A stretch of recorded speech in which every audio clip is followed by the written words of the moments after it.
एक breaking news आलेली आहे। संतोष देशमुख यांचा कुटुंब भगवानगडाकडे रवाना झाला आहे। भगवानगड ज्या ठिकाणी काही दिवसांपूर्वी धनंजय मुंडे गेले होते, महंत नामदेव शास्त्री महाराज सुद्धा भगवानगडावर पोहोचलेले आहे। तर त्यांना आता संतोष देशमुख यांचे कुटुंबीय काही पुरावे देणार आहेत।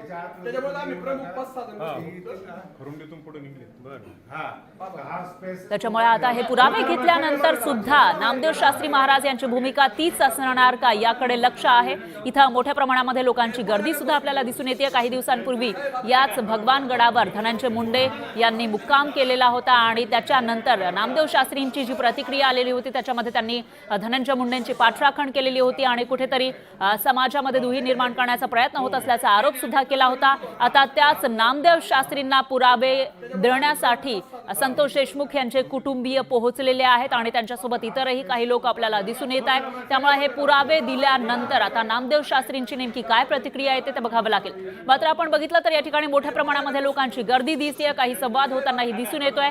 महंत नामदेव शास्त्री हे गडावर पोहोचले आणि याविषयी अधिक माहितीसाठी आपले प्रतिनिधी सिद्धार्थ गोदाम हे आपल्या सोबत आहे। सिद्धार्थ, काय सांगाल? नामदेव शास्त्री ज्यांनी धनंजय मुंडेंची बाजू घेतली होती, आता त्यांना पुरावे देण्यासाठी इथं देशमुख कुटुंबीय पोहोचले, नेमकं काय संभाषण सुरू आहे?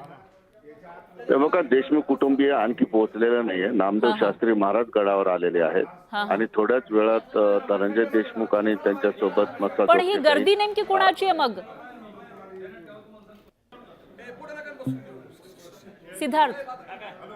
सिद्धार्थ यांचा आवाज आपल्यापर्यंत पोहोचू शकत नाहीये, मात्र ही एक्सक्लुझिव्ह दृश्य आपण बघू शकतोय।